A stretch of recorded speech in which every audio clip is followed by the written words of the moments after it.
Meet Ali Banat, a friend of mine, a young Muslim born and raised in Sydney, Australia, who has lived quite a successful life. However, it was only recently that his life took a dramatic turn. This is Ali's story. Where are you at now with your life? What's happened to you? At this point in my life, wallah, I've been gifted, alhamdulillah, by Allah, with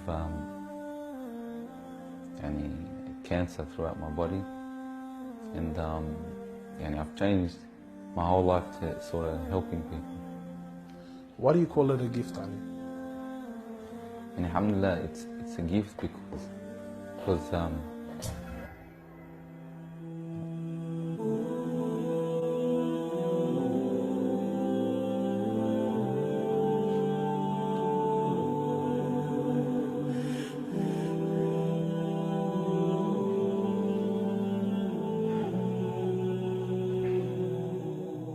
it's a gift because Allah's given me a chance to change. What has having cancer, what has it opened your eyes to? SubhanAllah, everything in life, even the smallest gift, like breathing fresh air.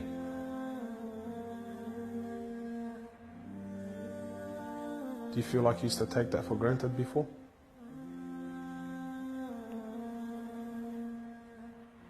How long have you had cancer?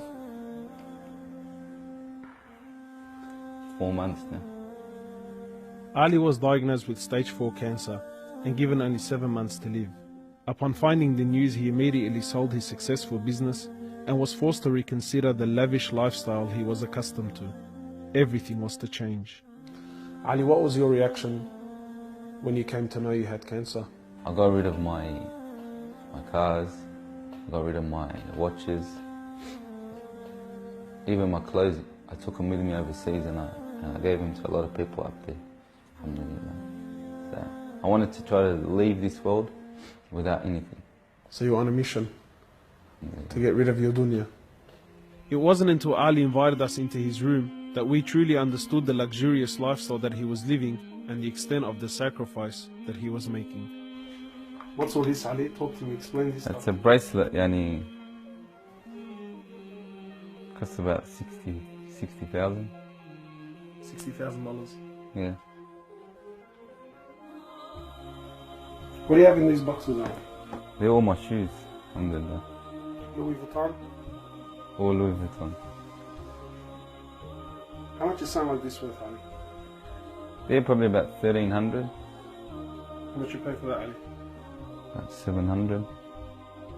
Pounds. For a pair of thongs, yeah. So what's happening with the sunglasses here, Ali? I just like collecting different sunglasses. Yeah? I've got rid of a lot of them. I gave them to a couple of brothers in Africa, alhamdulillah. So you're telling me there's a kid in Africa that's walking around with Louis Vuittons and...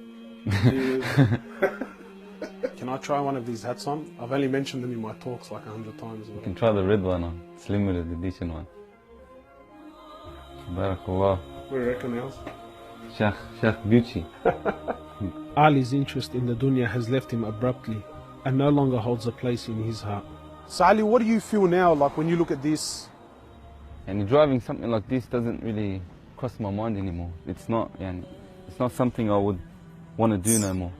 After someone tells you, or you find out that you're sick, or you haven't got much time in this life, wallah, this is the last thing you would want to chase. And this is how we should be living our life every day. Car like this, people would love to be in it, people would love to own, people would love to drive it. Wallah, they're going for the wrong goals. And you realize that when you get sick, when someone tells you you haven't got long to live, you realize all this stuff, it does not benefit us in any way. So what's the value of this in your heart now? This is worth one pair of thongs for a little African child with no thongs. Wallahi, it's worth more than me to see him smile with a pair of thongs than own one of these. Wallah al-Azim. Ali has since dedicated the remainder of his life and wealth to helping those who are far less fortunate than him. After an emotional journey to Africa, Ali has established a charity titled Muslims Around the World Project. The organization wasted no time in the construction of a masjid and a school in Africa to serve as an ongoing charity for him when he finally has to depart this world. Well, it all started from when I went to the cemetery when a brother that has the same, that has cancer, passed away.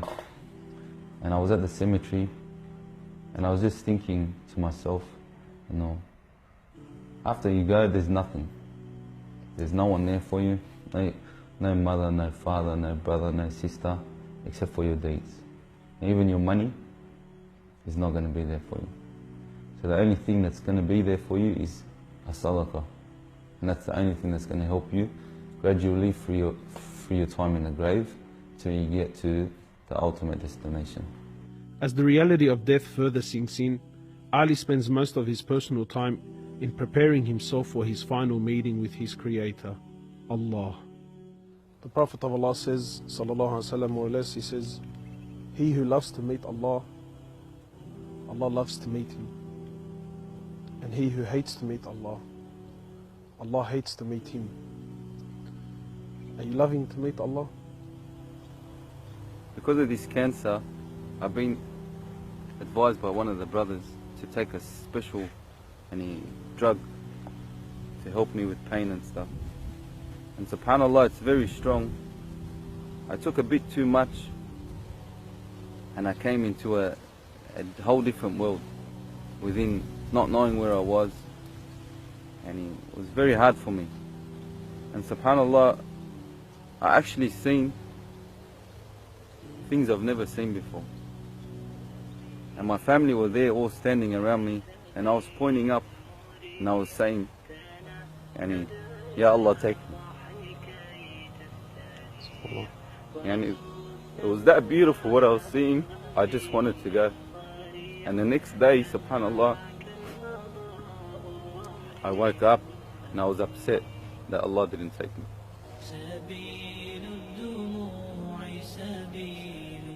Well, I ask Allah subhanahu wa ta'ala to purify you and to give you shifa, to keep you around us for a long time. Allah, may Allah subhanahu wa ta'ala reward you.